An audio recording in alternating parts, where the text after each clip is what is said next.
President Trump, the First Lady, and Sarah Sanders will host members of the press in the Rose Garden Monday afternoon for what is billed as First Lady Melania Trump's initiative launch. Transcript below. Melania was also the subject of 2 questions at Monday's press briefing. The First Lady lives in the White House, Sanders says. Caitlin Huey Burns, at Chewy Burns, May 7, 2018 asked whether Pres.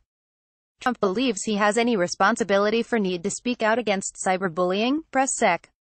Sanders says, I think the idea that you're trying to blame cyberbullying on the president is kind of ridiculous. https://t.co/nickjuio4fppic.twitter.com/gef7sg. ABC News, at ABC, May 7, 2018.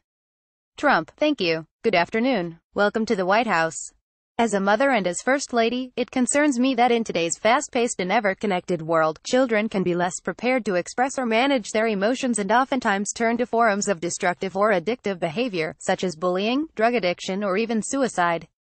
I feel strongly that, as adults, we can and should be best at educating our children about the importance of a healthy and balanced life. So today, I'm very excited to announce Be Best, an awareness campaign dedicated to the most valuable and fragile among us, our children. Applause. There is one goal to Be Best, and that is to educate children about the many issues they are facing today. If we truly listen to what our kids have to say, whether it be their concerns or ideas, adults can provide them the support and tools they need to grow up to be happy and productive adults who contribute positively to society and their global communities. At the same time, children deserve every opportunity to enjoy their innocence. Every child should know it is safe to make mistakes and that there are supportive adults and friends nearby to catch them if they fall. We also need to be mindful that they should learn to trust in themselves and their own emotions. I believe our responsibility lies in the critical time before a child reaches adulthood. Let us teach children the importance of all aspects of their well-being, which includes social, emotional, and physical health. There are too many critical issues facing children today, so the 3 main pillars of Be Best will include well-being, social media use, and opioid abuse. Together, I believe we should strive to provide kids with the tools they need to cultivate their social and emotional health. We can and should teach children the importance of social and self-awareness, positive relationship skills, and responsible decision-making. Once a child understands these vital skills, they will be able to communicate openly with one another and instill positive feelings of mutual respect, compassion, and self-esteem. Let us teach our children the difference between right and wrong, and encourage them to be best in their individual paths in life. Take, for example, Christian Bucks, a young man from York, Pennsylvania who is here with us today. When he was in 2nd grade, Christian introduced the buddy bench at his elementary school to address loneliness and help other kids build new friendships. The buddy bench allows classmates to connect during recess and helps ensure that no student feels lonely. If a child sits on the bench, it signals other students to come over and ask them to play. Christian's school and community embraced the buddy bench, and today, at least one can be found in all 50 states. Thank you, Christian, for your commitment to kindness. You should be very proud of your work, which I know has helped countless children. Applause. Please, stand up. Bravo. I'd also like to talk about Orchard Lake Middle School in West Bloomfield Township, Michigan. I visited the school in October as part of National Bullying Prevention Month to speak to its students about the importance of being kind. While I was there, I visited their Viking Huddle class, which focuses on social-emotional learning and teaches lessons about respecting others, inclusion, and being kind. While I was there, I visited their Viking Huddle class, which focuses on social-emotional learning and teaches lessons about respecting others, inclusion, and being kind.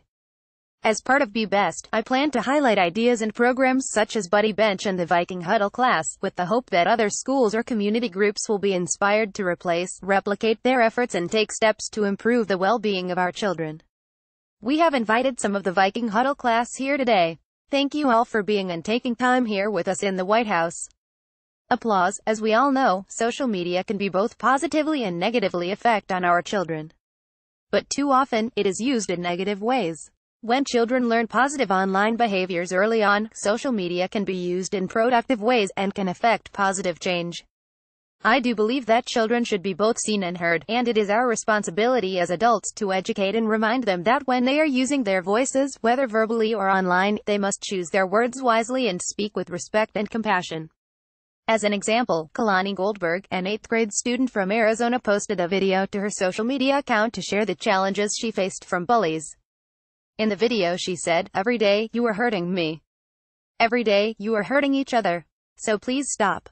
Stop hurting me." Kalani and her family have joined us here today, and I am happy to report that since posting her video, many have watched it and, most importantly, people have reached out to offer support and kindness. Thank you, Kalani, for being brave enough to share your story, and also for using your experience to bring positive change. Please stand up, Kalani. Applause. I first learned about the real consequences of our nation's opioid epidemic during my husband's campaign. Since then, I have met with and learned from many people who have been affected by this true crisis. In October, I traveled to West Virginia to tour Lily's Place, the nation's first nonprofit infant recovery center. Lily's Place puts a priority on the whole family so that infants born dependent on drugs are given the best opportunity to thrive. They have been successful in this endeavor because parents are also given the support and tools needed to recover and succeed. Lily's Place is a testament to the extraordinary work that everyday people can do when they put their mind to it. I will use my best to bring attention to programs such as these in order to encourage conversation and replication. In February, I went to Cincinnati Children's Hospital in Ohio and a panel of doctors briefed me on the devastating effects that opioids are having, but also their important research on neonatal abstinence syndrome. I am pleased to say that representatives from both Lily's Place and Cincinnati Children's Hospital are here today. Thank you. Applause. Thank you for being here, and thank you for your heroic work on behalf of children. I want to thank the many people I have met with and learned from over the past year while researching these vital topics on behalf of children. This includes the cabinet secretaries who have joined us here today, as well as representatives from Microsoft, Google, Facebook, Twitter, Snap, Amazon, National Safety Council, and so many more. I would like to thank the President, the Vice President, Karen Pence, and other members of the administration, as well as the members of Congress who are here today. I am honored to have you all with me, and I look forward to working together on the behalf of children in the coming years. In my time as First Lady of the United States, I will make every effort to be best at championing the many successful well-being programs in existence today that teach the tools and skills for emotional, social, and physical well-being. I will also work to shine a spotlight on the people, organizations, and programs across the country that are helping children overcome the many issues they are facing as they grow up. I will continue speaking with leaders in the technology industry about children's online habits and raising awareness around the importance of positive behaviors. I will continue to work with those who are fighting drug addiction. And most importantly, I will continue to travel and speak to children directly about both their victories and difficult realities they face. My hope is that together, we can be best at helping children and families find effective ways to educate themselves and support each other. I am asking you all to join me in providing support and guidance to our children so that we can make a real difference. How we raise and educate our children on a variety of topics will provide the blueprint for the next generation. Together, let's encourage children to dream big, think big, and do all they can to be best in everything that they do. Thank you all for being here today.